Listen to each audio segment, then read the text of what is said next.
into the land of dawn of game number 1 between Geek as well as RBL. Let's talk about the winning conditions first as we jump into the land of dawn. Geek fam have one win condition, and that's pick off the Pheromones before he gets too ahead, before he's even able to use his Cold Altar. But that's not really going to happen here with the amount of sustain and even just disengage potential that Rebellion's composition has. Baloyskie is doing a whole lot in the early game already with this Natalia, but as we all know, this hero falls off very hard in the late game. I gotta give the early game into the side of Rebellion Zion though. Wow, Baloyskie with that Natalia can extract that Lethal Wanderer. Wow. But yeah. He is able to get that Lethal Wanderer, but the question is what else can he do with this? Understanding that Rebellion Zion, I guess the only possible hero that he can target is going to be that Beatrix in the long run.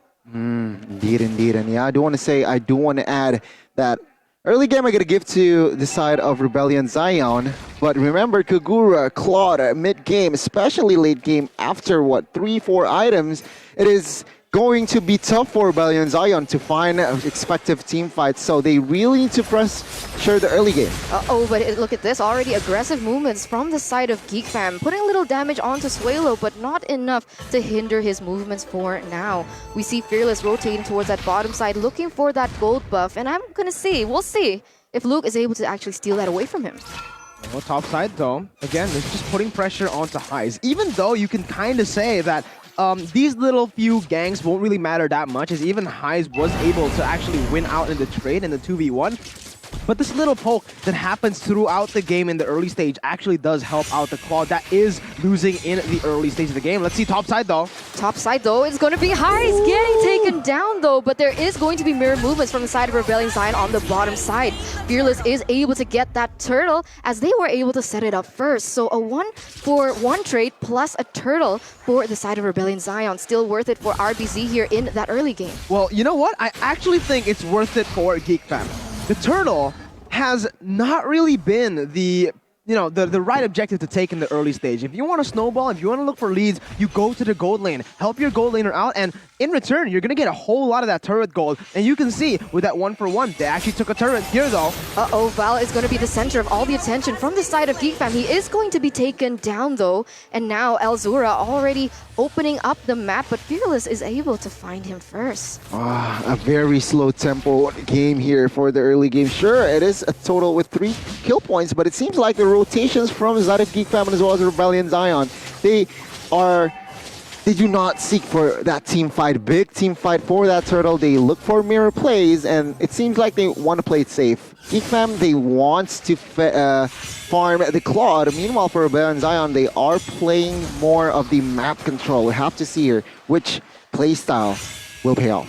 Baloyskie already looking for a target here. He goes on to Suelo, is actually able to take him down. Val is forced to retreat for now, but look at this. Fearless comes into the midst of it all. He does use this and is able to use that Datenos welcome on to the Natalia, and Baloyskie is going to be going down as well. So already trades happening for both teams. But it's the same thing as we saw from the statistics. Most average deaths per game. Why? Because he keeps on making these things happen, creating space for his team to eventually go in and look for those trades, but now Elzura gonna get caught. Oh no, circling eagle onto Elzura. Luckily, Suelo was not there, but oh my god, Elzura is actually going to be taken down. Where did Zyron come from? He just went in for the engage, got the kill, and it is going to be worth it for them right now. Again, Dyron providing flanks, and he's not done. He is harassing, forcing Janaaqt to use the retribution, and Dyron. He's gonna go down, Gani, as well as Mirko, and now Rebellion. They're actually able to get that turtle, so it was kind of a distraction here for the side of Rebellion Zion. Well, you know, right now, Geek fam are looking fresh. Almost as fresh as the new Axe effect with the new upgraded dual action Dio body spray. It's the new Axe. Axe effect. And well, Rebellion with the Axe effects, they are still invading. They're still invading here. What is going to happen though? But the Datenos welcome does get opened up here. Janaaqt is going to be the person on the back foot. But look at this, Janaaqt able to get away for now, and still such aggressive movements, yet really good counter engages happening.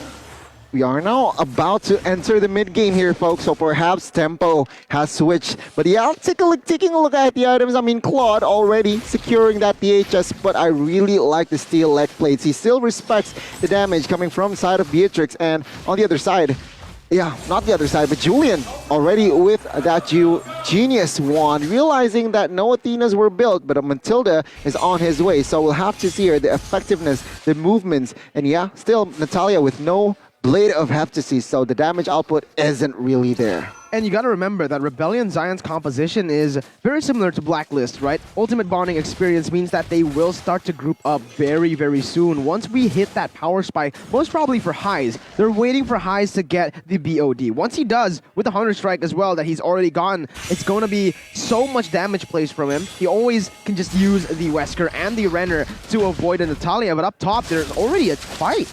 Oh, but a really instant engage here as the BMI was popped up as really on time, but on the flip side, it's going to be dire and taken down in 2v1 situation, and on the top side, it's going to be just trades happening after trades as Baloyskie is able to get Highs off the map, and that is so worth it as the Yin Yang overturn connects once again, and Suelo is going to be the next one to fall. We see Fearless as well as Val actually opened up that flicker as well as that circling eagle onto Baloyskie. Will they be able to commit onto this? The answer is yes, Baloyskie is going to fall next. Very good picks by Geek Fam. Again, their composition with the kill pressure that they have on the Julian and on the Natalia Kagura is going to be massive. They're using it really well, and they're baiting Rebellion Zion over to the other sides of the map for them to take the turrets. And wow, Jana! What? Oh my god, Janaaqt was able to steal the turtle away from Rebellion Zion, even though it was Rebellion being able to get that first setup.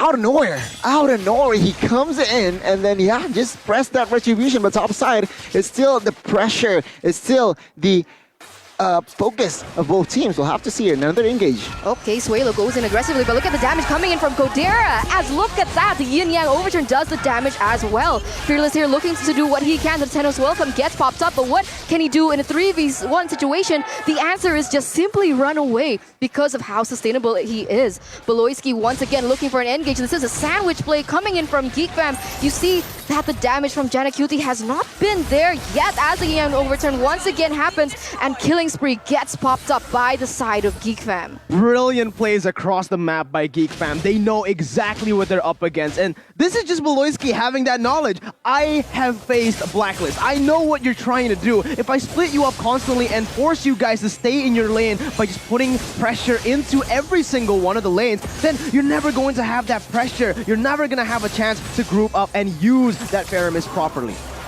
Man, and Geek Fam now already using that pressure to take away all these objectives on the board. Even the jungles from the side of Rebellion Zion, one by one, they are being asphyxiated. Yeah, I mean, it seems like the rotation here from side of Rebellion is just so limited, and yeah, forced to use that called Alter away, so a huge resource burns, and Geek Fam, they are in a healthy lead. 5,000 gold lead here in what, almost 9 minutes of play, and it seems like they need to translate. Remember, Kagura Claude mid game is where they are going to feel it. I thought it was a mistake.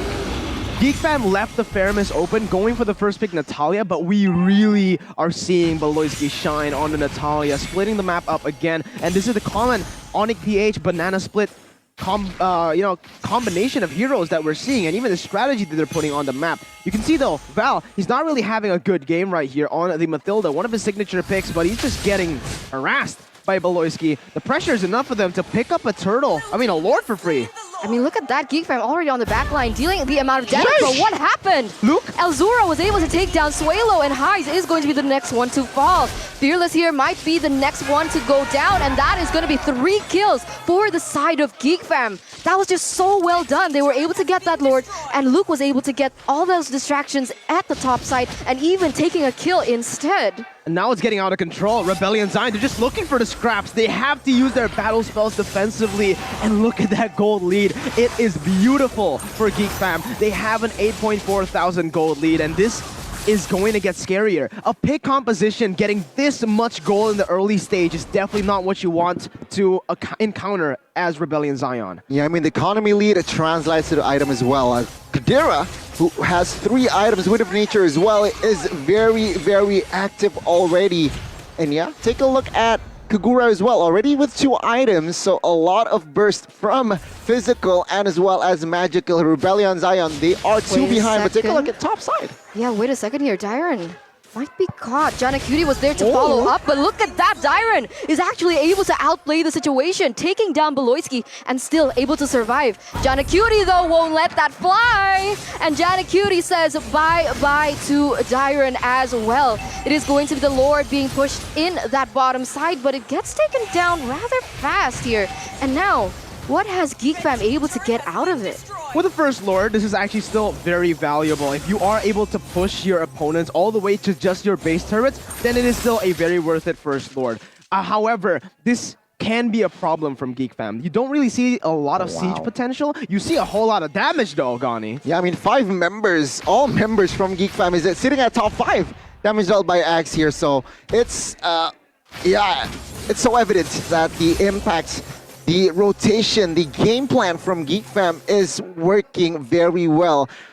Initially, I thought in the early game, Rebellion Zion could have the control, but man, boy was I wrong. Now mid-game, it is the game for Claude and as well as Kagura. Falling Star Moon lands onto Val as well as Fearless, but nothing too much fancy. But wait a minute, Alzura goes in with the Yin Yang Overturn, but luckily there is the Flicker to help him out. The Cult Altar also gets popped up, and Janaaqt running away for his life. But look at the commitment coming in from Suelo. He goes in with the Flicker, is able to get out, but Janaaqt gets the outplay onto Dyron. Tyron is actually going to be the one to fall. 3 members already taken down from the side of Rebellion Zion, and once again, Geek Fam come out on top. Janaaqt, my goodness!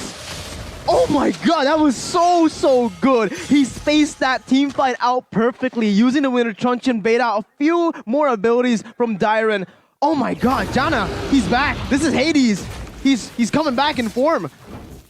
I feel like Rebellion Zion needs to be aware that they are so behind on gold, so they really need to pick their fights. I mean, they can't go 5v5, hard engage, just like they did before. Of course, they're gonna get wiped, and with the mechanics from Jana, with the jukes from all members from Geek Fam, they can capitalize and find the effective team fights. And take a look, another neutral objective secured with this Lord that is now in hands of Eterna. This might be the closing Lord push. And take a look at the players' gold by UBS Gold here, Gani and Eterna. It's very rare that we get to see a jungler as #1 nowadays. It's mostly just the gold laner. But Jana, he's picking up so many objectives, even taking a whole lot of enemy jungle creeps, and they might just be looking for another steal on to the purple buff. Jana is on that top side, and they're just setting up for the siege right now. Geek Fam is trying to bait out that retribution, and they successfully do it. Feramis still has the Cult Altar for this fight, though.